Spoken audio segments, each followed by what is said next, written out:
Hey folks, welcome aboard the MKT 85 by Pitmaster T, also known as Pop Daddy. One of my first modifications I want to make, if you have the manual for one of these things, and you look under page 50056, right here, it basically says put 2 short griddle splash guards underneath the griddle base cabinet, remove large splash guard from the griddle and set aside, stove skylight operator, hand crank set. Later on it even lets you store your lights underneath there. But there's a problem. Let's take a look. These are the cabinets in question. You see I've already put down one baffle, but there's another one. And that is 63 inches of storage. Let's consider all the things that you can't fit in there because those baffles are in there that could go in there in a nice safe place. These little doodads here, you use these for pushing out your screens if you need a little bit of extra air, and they're 46 inches. Can't go in there with a baffle. Let's just say you wanted to even store these. Not that I would, but if you wanted to, you could. And these are 57 inches. Remember, it's 63 inches. And even the lights, each one of these lights could be safely and securely stored in there. And they're 54 inches. A lot of space. Not forget this little jobby, which I usually put in a more accessible. So what we're going to do is cut those out. There we go.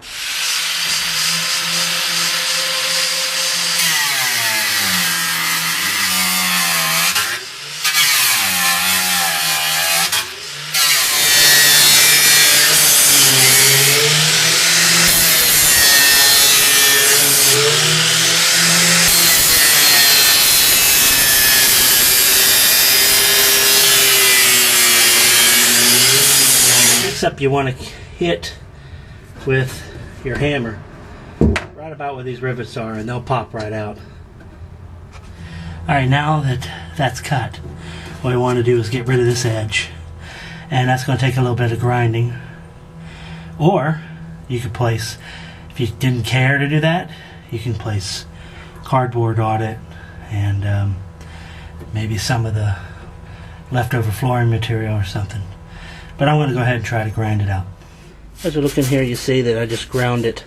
And if you want to, if you're so inclined, you can always just put cardboard over this, or even if you have some of this material right here, if you have some of this material here, you could cut it up and put it in there if you want to. But for me, since I'm mostly putting poles and stuff like that, I'm not too worried about it.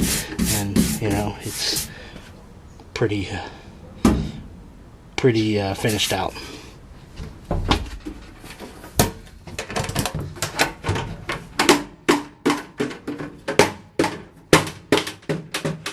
I can store those little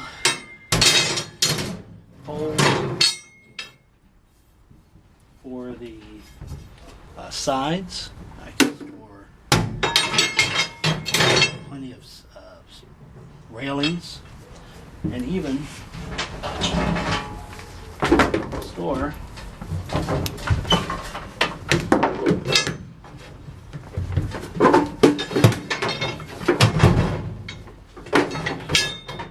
the lights.